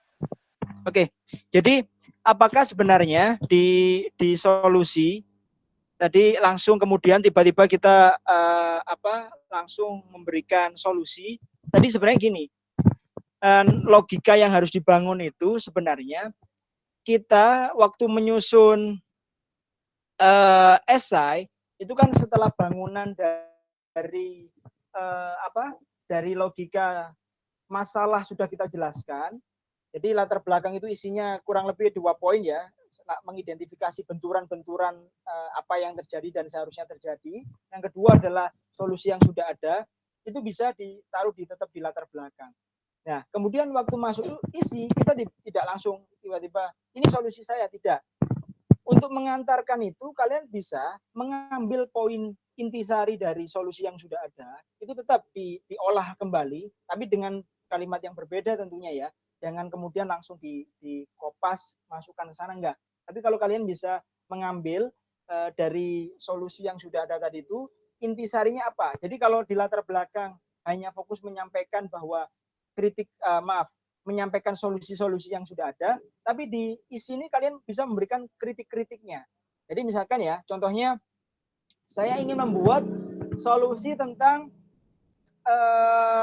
bagaimana membangun istilahnya korporasi industri tapi di level mikro misalkan ya, desa, untuk dalam rangka penguatan marketing di mereka. Nah, itu solusi seperti itu tidak perlu kita tiba-tiba langsung munculkan. Maka dari itu kami membuat enggak, tapi diawali dari beberapa solusi yang sudah ada. Misalkan kalian awali dari beberapa hal. Untuk mengatasi ini sudah ada beberapa solusi yang digunakan atau dilakukan dalam mengatasi ini. Nah, kalian bisa sampaikan tapi di highlight kekurangan solusi itu apa. Kalau yang di latar belakang, kalian cukup memberikan solusi-solusinya, kritik atas solusinya itu terbatas. Tapi kalau di dalam isi, kalian lebih spesifik lagi untuk kemudian agar pantulan membuat solusinya itu bisa semacam kayak mengalirnya itu natural gitu. Jadi mengalirnya natural itu karena solusi yang sudah kalian berikan itu memang terpaksa harus diadakan karena memang solusi yang sudah ada itu belum optimal. Jadi itu menurut saya, Bi. Jadi waktu kita menyusun di bagian isi, kalian tidak harus teman-teman tidak harus kemudian langsung misalkan isi solusi kami adalah ini. Tidak harus. Jadi kalian bisa tetap memberangkatkan dari kritik-kritik yang lebih spesifik untuk kemudian tetap poinnya adalah menjelaskan ide kalian. Karena di isi itu adalah kekuatan ide kalian harus muncul. Sama jangan lupa biasanya kalau saya yang beberapa kali memberikan review lomba atau menjuri lomba itu biasanya ada semacam ada satu halaman khusus yang memang itu semacam kayak model atau peta konsep atau apa tentang solusi kalian. Itu menurut saya penting. Jadi juri mempermudah juri. Jadi kalau kalian membuat gagasan atau artikel esai itu harus ada semacam selembar atau setengah lembar bahkan yang itu semacam merepresentasikan ide kalian. Itu biasanya dibuat dalam bentuk model, peta konsep atau apa gitu. Itu mungkin Abi, silakan kalau ada yang ditanyakan atau pengalaman lomba kemarin gimana bisa di-sharingkan juga.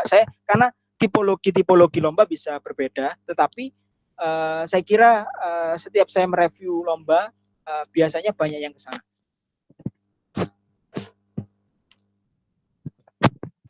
Oke, terima kasih, Mas.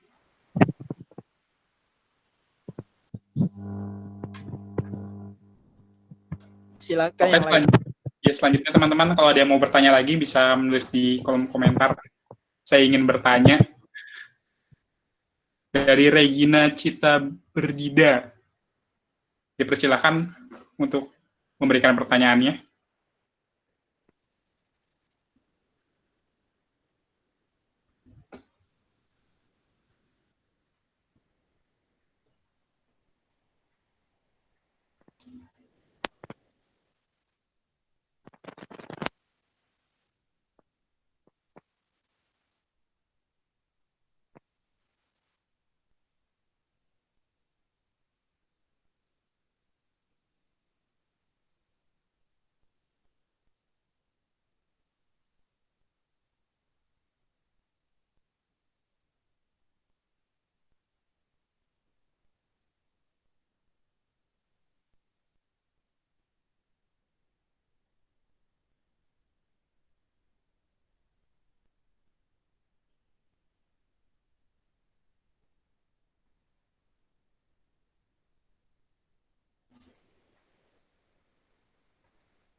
Kepada Regina dipersilakan untuk memberikan pertanyaannya.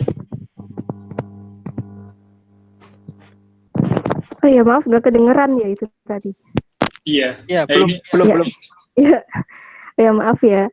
Jadi gini Mas, kan untuk kebanyakan pemula gitu, biasanya kan problemnya ketika mencari lomba, oh ya dia sudah menemukan, tapi pada akhirnya ada perasaan nggak pede atau mungkin perasaan nggak bakal menang atau malu gitulah.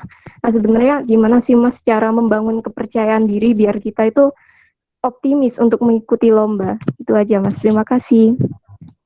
Ya, Regina jurusan apa ya? Sosiologi Mas. Semester? Baru semester 2. Oke.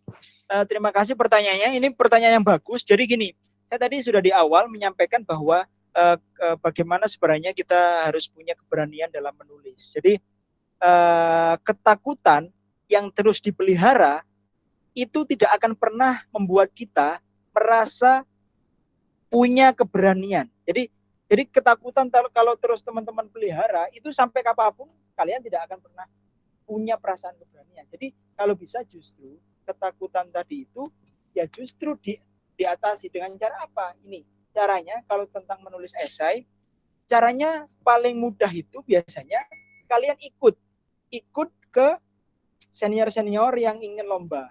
Itu biasanya saya biasanya dulu menyebutnya dengan cangkok prestasi. Cangkok prestasi itu kalian misalkan ngikut siapa ya senior-senior dari baris atau dari jurusan yang sering ikut lomba, kalian bisa ngikut sebagai anggota. Karena di situ kalian akan punya first impression untuk kemudian ikut kompetisi. Cara memberanikan diri itu bisa kalau gini, kalau kita tidak punya optimisme atau keyakinan meyakinkan diri kita punya bantuan untuk orang lain agar meyakinkan diri kita. Dengan cara apa? Ngikut lomba dengan menjadi anggota orang lain. Itu cara satu yang paling mudah ditempuh dan kemungkinan keberhasilannya juga relatif besar. Kalau kedua, sarannya adalah bisa ya untuk memutuskan agar kita berani, ya kita harus tadi itu punya timeline, punya deadline untuk lomba. Jadi misalnya kalau kalian punya semangat, misalkan gini ya, tadi ya ikut lomba kompetisi ini, kalian targetnya jangan juara. Ya semua orang berhak untuk kemudian berharap juara, tapi targetnya ikut kompetisi. Target kalian cukup. Nanti kalian akan semakin banyak, semakin lomba, semakin banyak yang diikuti, akan dinaikkan levelnya. Level pertama, lomba pertama kalian tingkatkan, pokoknya saya ikut lomba. Nah, itu dulu. Itu lomba pertama. Baru lomba berikutnya kalian bisa meningkatkan target kalian. Saya harus lolos finalis nih. Saya harus minimal tembus juara nih. Atau nanti ke depan kalian bisa juara beneran nih. Itu ada step by step-nya. Tapi apakah kemudian yang lomba awal tidak berkemungkinan prestasi? Bisa aja. Bahkan orang yang berprestasi itu sejak awal itu akan menggeret prestasi-prestasi yang lain atau menyemangati untuk kita terus melakukan ikut lomba-lomba seperti ini. Jadi menurut saya Regina dan teman-teman semua untuk mematahkan agar kita tidak takut, tidak terlalu was-was adalah ya kita harus submit lomba. Karena kalau sudah submit lomba kan kita tahu nanti lolos atau tidaknya. Nah, kalau belum lolos nanti kita recycle, kita kembangkan dengan lomba lain. Tapi kalau lolos berarti kita sudah satu tingkat lebih naik lagi. Jadi intinya kita harus punya keberanian itu tadi, mensubmit dulu. Nah, mulai menulis sampai nanti gini, nggak usah diurus dulu, nggak usah dipedulikan ini tulisannya memenuhi standar atau ini baik atau enggak. Nggak apa-apa, banyak kritikan nggak ada masalah. Tapi tetap aja kalau waktunya submit, disubmit dulu. Nanti urusan juara tidaknya itu nanti kita bisa sambil tingkatkan levelnya. Jadi itu saran saya, menurut saya Regina. Karena nanti dari juara awal itu atau dari spirit awal akan menggait atau menggeret atau menstimulus semangat-semangat yang lain. Menurut saya itu. Semoga terjawab. Oke Mas, terima kasih banyak. Atau sudah pernah lomba sebelumnya? Belum pernah sama sekali? Udah daftar sih Mas, udah mengumpulkan isainya, cuman ada kendala karena COVID ini. Soalnya Apa? itu lomba Kenapa? debat gitu. Oh, Itu lomba sebenarnya debat. lomba debat. Iya. Ya, kalau lomba debat ya memang itu kan berarti yang disebut weakness tadi ya. Jadi weakness itu, maksud saya threat tadi, ancaman itu datangnya dari luar. Berarti ya kalau memang lombanya ditunda atau apa ya kita menyesuaikan. Tapi kalau lomba-lomba esai biasanya tetap jalan kalau memang itu bisa virtual. Saya kira itu. Makasih, Mas. Oke. Oke, terima kasih buat pertanyaannya, Regina. Selanjutnya, kepada teman-teman, jika ingin bertanya, silahkan menulis di kolom komentar, saya ingin bertanya. Untuk satu penanya terakhir,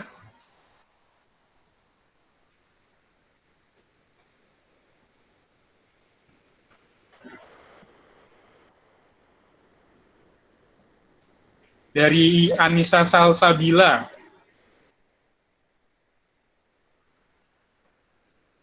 Kepada Mbak Anissa bisa dipersilahkan memberikan pertanyaannya.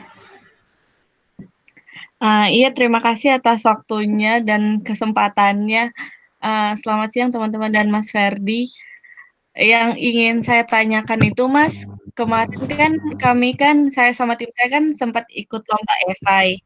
Nah, di lomba esai itu kami tuh mengkritik salah satu solusi yang sudah dikeluarkan oleh orang sebelumnya, tapi solusi yang dikeluarkan oleh orang ini tuh kami tidak tahu bahwa solusi ini tuh sudah, maksudnya solusi ini tuh sudah dipakai atau sudah diterapkan atau belum, dan kami tuh tidak mendapatkan data apakah solusi itu udah dipakai atau enggaknya.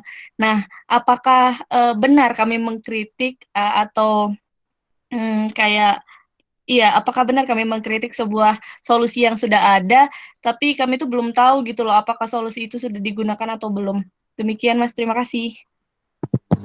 Ya, menurut saya kalau misalkan kita memang perlu konfirmasi ya. Jadi mengkonfirmasi itu misalkan kalau keterbatasan data, berarti biasanya solusi yang kita kritisi itu sebelumnya sudah diterapkan dulu gitu kan. Kita nggak bisa mengkritisi solusi yang belum diterapkan. Contohnya misalkan sudah kalau dulu ada yang namanya BLT misalkan, kita bisa mengkritisi apakah BLT itu bisa memberikan kemanfaatan atau banyak salah sasaran atau apa, itu karena sudah dieksekusi.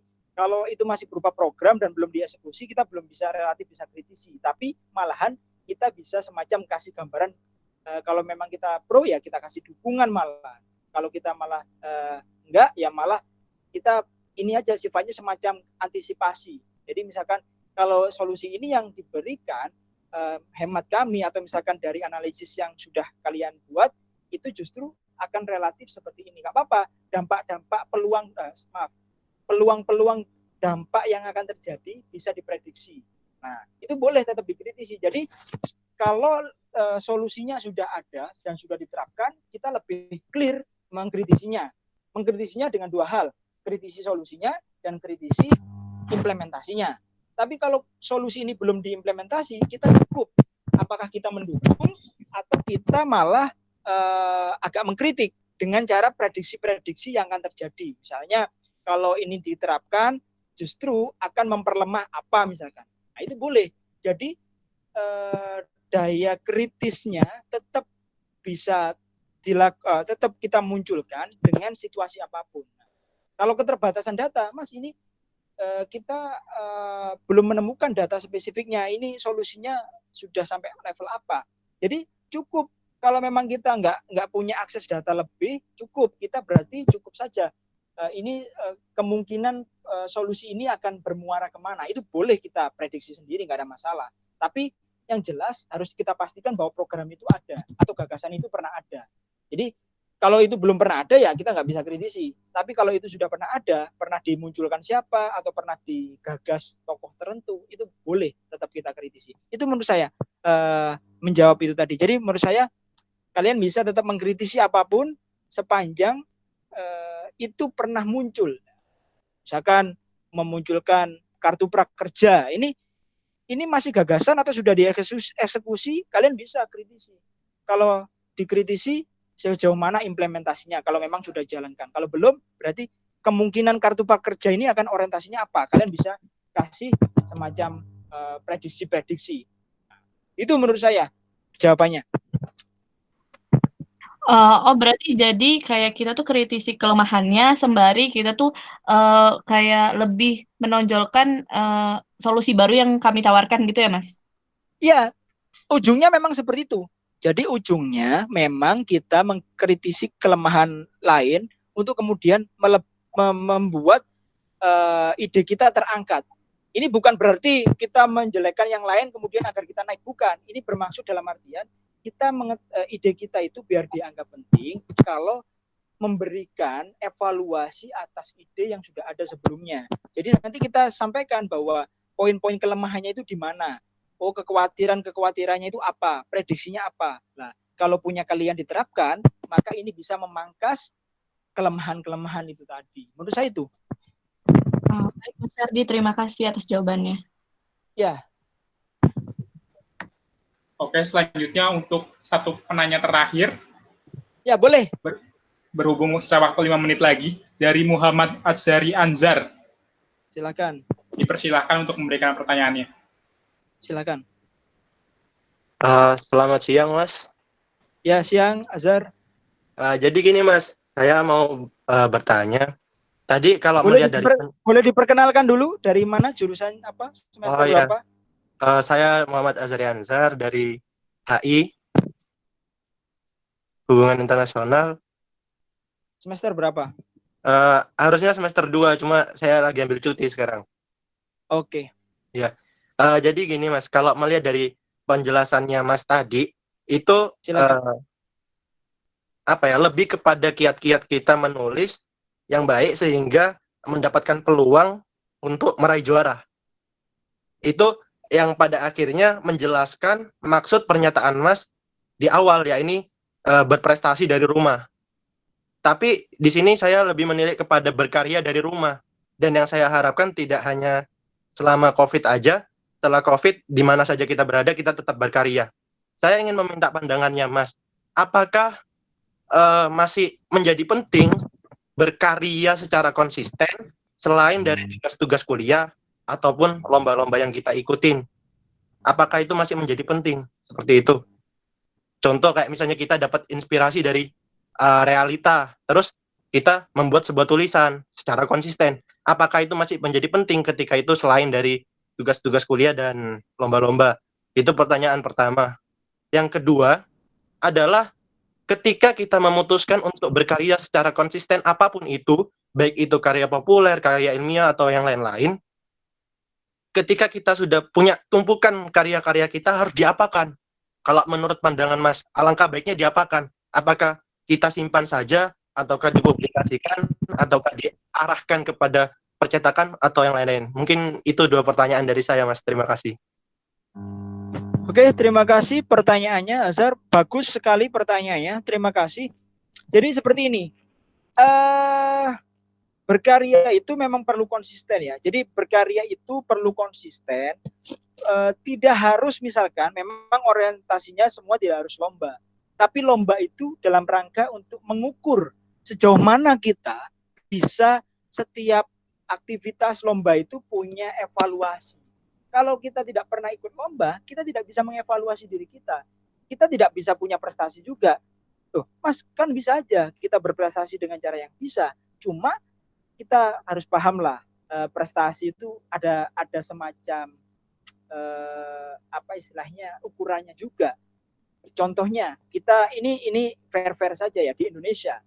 Orang yang tidak punya misalkan kenapa kalian semua saat ini ingin menyelesaikan S1, kalian kan simpel saja. Semua kalian mencari gelar, simpelnya kan gitu. Kalian bisa aja sebenarnya setelah SMA langsung bekerja, mungkin itu bisa. Tapi kalian punya motivasi sendiri untuk kemudian mengangkat diri, misalkan nanti kalau sudah S1 pasti akan lebih optimal.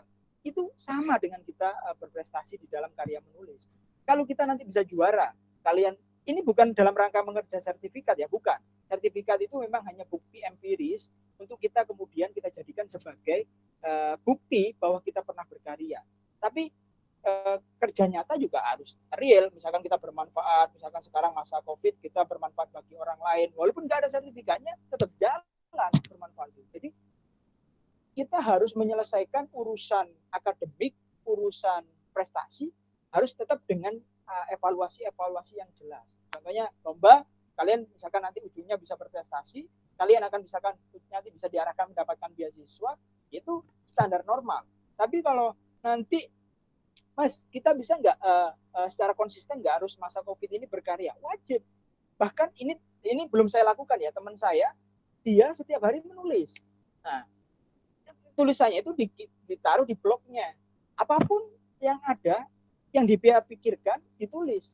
Memberikan kritik, solusi-solusi kecil. Memang dia nggak lomba, tapi mungkin barangkali ada orang yang membaca tulisannya bermanfaat. Mungkin ada yang orang membaca tulisannya menjadi tergerak. Mungkin ada orang yang membaca tulisannya menjadi terinspirasi.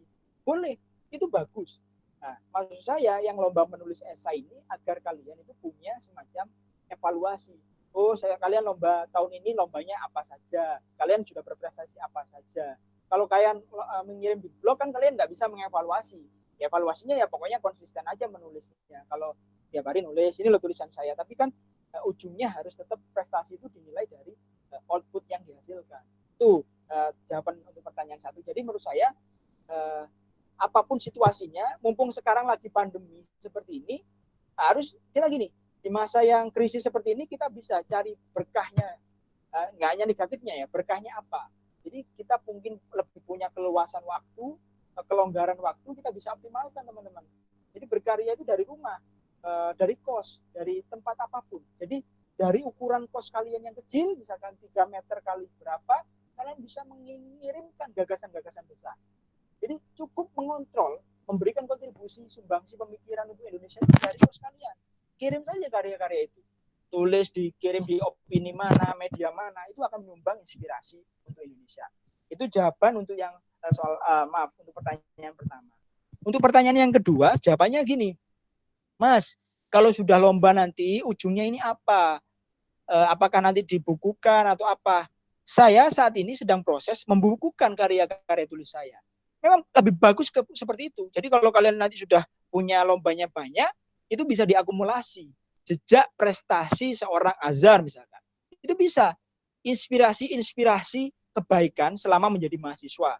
Kalian kalau pernah sekarang ikut organisasi, kalian track, kalian buat tulisan. Ini loh jejak langkah saya selama sepanjang mahasiswa. Jadi jejakku, mahasiswaku. Boleh, itu jadi tulisan. Kalian kalau nanti bisa jadi tokoh, bisa memberikan inspirasi dari inspirasi kalian. Itu bisa dibukukan. Nah, saya sekarang sedang menulis juga, sedang menulis buku, saya sedang menulis jurnal, menulis artikel. Saya juga beberapa sebulan sekali minimal itu saya mengirim ke media.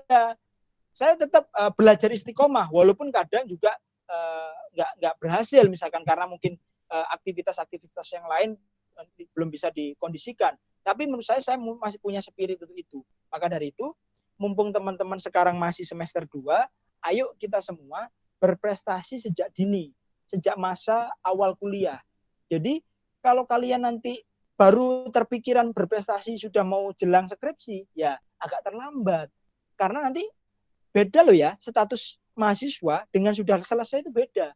Kalau kalian status mahasiswa itu grade-nya tinggi. Kalian ke masyarakat, oh ini mahasiswa Brawijaya, oh ini mahasiswa FISIP tinggi. Tapi kalau kalian nanti sudah lulus ditanya, Mas sekarang di mana? Oh sudah lulus. Nah, pertanyaannya kalau sudah lulus beda lagi. Kerjanya apa? Nah gitu, beda sudah. Maka dari itu, mumpung kalian mahasiswa, kalian optimalkan kemahasiswaan kalian itu. Ayo, 4 tahun ini kita optimalkan. 4, 5 tahun atau berapa. Kalian ingin 7 tahun, ya silahkan. Katanya semakin lama, semakin berpengalaman, ya terserah ya. Ini kan bayarnya juga panjang juga. Tapi intinya, saya berharap, ayo kita berprestasi. Walaupun kalian teman-teman di UB, letaknya di Malang, di Jawa Timur, ayo kita berprestasi, bisa teman-teman. Jadi kita jangan sampai menunggu waktu luang untuk lomba, menunggu waktu luang untuk berprestasi, tapi meluangkan waktu. Jadi ayo, kita masih punya banyak kesempatan ini. Apalagi semester 2 masih punya semester 3, 4, 5, 6, 7, mungkin 8.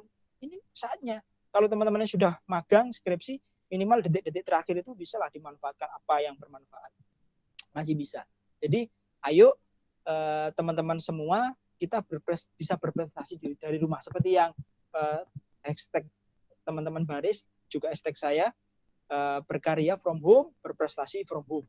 Jadi mumpung kita masa pandemi, kan ini menjadi luar biasa kalau kita berprestasi di masa pandemi. Nah, nanti kalian bisa cerita ke adik-adik kalian, misalkan nanti mahasiswa baru yang akan datang, ini loh, dulu kakak tingkat, misalkan kalian berprestasi waktu musim corona, keren kan gitu.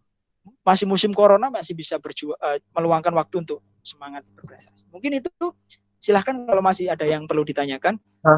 Mas, mungkin yang paling terakhir saya minta pandangannya Mas ya. Jadi gini Mas, biasanya suatu karya seseorang itu dilandasi acuan dari referensi yang ada, referensi yang dia baca. Contoh, dia membuat suatu esai, itu biasanya esainya itu agak-agak mirip dengan referensi yang dia baca. Contoh, dia senang baca bukunya Pramudia Anantatur, maka banyak menyerap istilah-istilah atau kosakata yang ada dari buku itu kepada esainya dia, kayak gitu kan. Sehingga apakah esai itu dinyatakan baik ketika hanya sekedar meniru tapi bukan plagiat ya, kayak memodifikasi, ataukah kita harus menciptakan karakteristik sendiri terhadap karya kita? Terima kasih. Jadi kalau membuat identitas itu bertahap. Kita nggak bisa sejak awal sudah mendeklar diri bahwa ini kita berbeda dari yang lain, kita melahirkan jejak yang baru. Itu enggak. Ya kita tergantung dari siapa inspirator utama kita. Kalau kita senang ya Pramudia, mungkin gagasan-gagasan pemikiran kita terbawa ke pemikiran Pra misalkan. Bagaimana Pra mendialektikakan kehidupan misalkan di dalam frasa-frasanya. Itu bisa ke situ. Kalau kalian senang Tan Malaka, ya gagasan-gagasan kalian terinspirasi dari gerakan-gerakan diri Tan Malaka misalkan. Ya nggak ada masalah. Itu sebagai bentuk refleksi dari orang kita mengagumi siapa. Tapi seiring berlanjut, kita punya narasi, punya identitas yang akan kita bangun. Jadi identitas yang akan kita bangun itu maksudnya bahwa kita tidak bisa mendeklar diri sejak awal, itu nggak bisa. Kita nanti akan tetap by proses. By proses itu maksudnya kita by proses itu ya sekarang kita mungkin masih bisa menulis meniru-niru orang. Tapi kemudian ke depan nanti kita sudah mulai dengan karakter kita. Jadi karakter kita itu terbentuk dari proses. Gak mungkin seperti Gusmus, Cak Nun atau tokoh-tokoh yang lain itu Sujiwo Tejo itu tidak mungkin dia bisa tiba-tiba karakter Sujiwo Tejo. Nggak bisa. Mereka juga punya inspirator sebelumnya. Kalau kalian suka baca misalkan tokoh-tokoh dari Amerika Latin misalkan, kalian akan juga terinspirasi dengan pemikiran-pemikiran kritiknya ala Amerika Latin misalkan. Atau kalian sering membaca tentang tokoh-tokoh pergerakan dari Kuba misalkan, kalian juga akan mengarah ke sana. Intinya sering baca Soekarno, kalian juga akan terinspirasi gagasan-gagasan nasionalismenya. Menurut saya itu nggak ada masalah. Yang namanya baru itu bukan berarti tidak ada sesuatu yang pure betul-betul lahir dari pikiran dan kepala kalian, itu nggak ada. Bu, semuanya tetap ada modifikasi. Jadi gini, kalau anak sosiologi itu biasanya kan gini, kita mengawali dari misalkan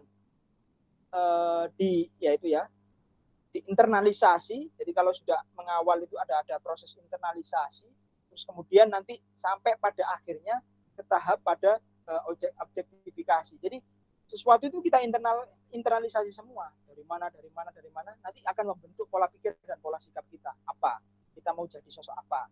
Oh, kalau kita senang sosok ini, ya, maka kita akan terbawa ke sana. Jadi tidak perlu menentukan sejak sekarang identitas itu, tapi minimal branding kalian itu akan muncul sembari kalian menulis karya-karya itu. Jadi orang mengenal kalian itu bukan karena mendeklar diri, saya ini ahli misalkan apa tadi jurusannya, ahli ini karena memang mendeklar diri, enggak, tapi karena kalian terbaca karena jejak-jejak karyanya.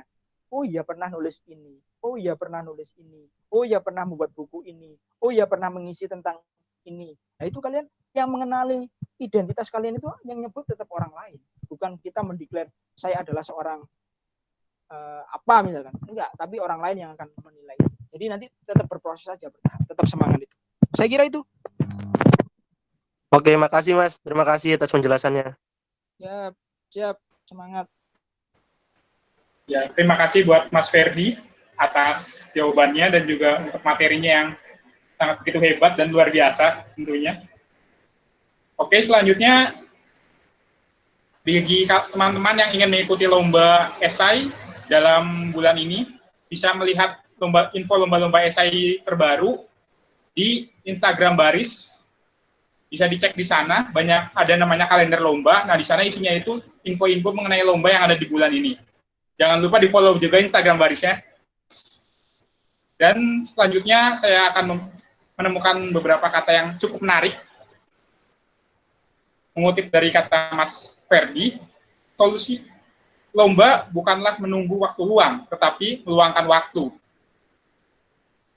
Menulis adalah keniscayaan yang tak terhindarkan dalam ruang akademik. Kita sebagai mahasiswa harus terus menulis.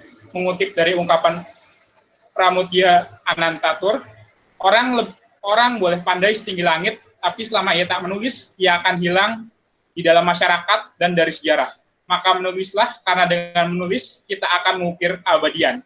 Saya Muhammad Rendiana Pratama, selaku moderator pada acara sore hari ini. Mohon maaf bila ada kesalahan kata. Saya akhiri. Wassalamualaikum warahmatullahi wabarakatuh. Selamat sore teman-teman semuanya. Sore. Sore. Terima kasih Mas Ferdi. Semoga bermanfaat ya. Terima kasih Terima kasih Mas Ferdi. Ini Terima kasih Mas. di Malang atau di mana ini? Di Malang atau di mana ini? Jakarta Mas. Malang, Mas.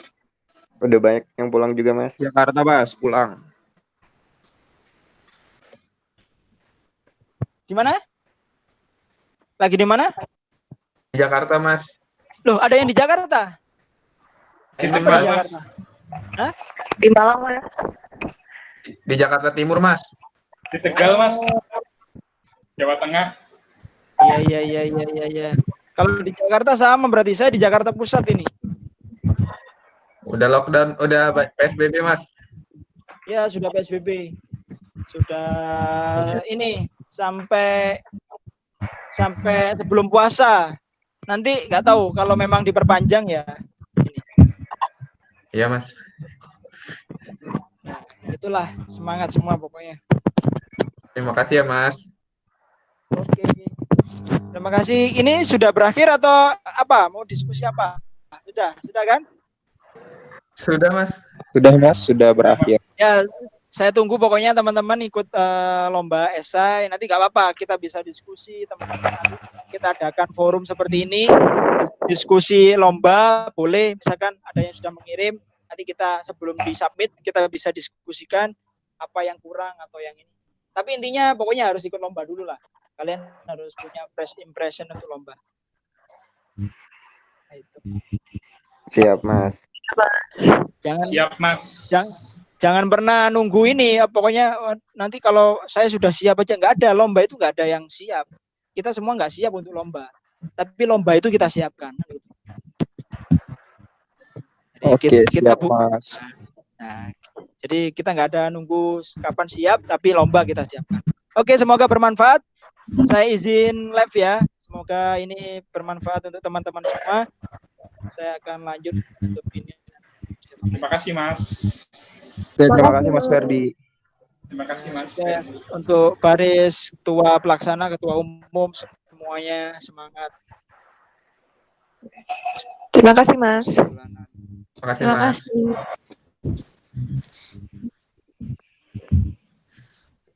Udah bubar-bubar.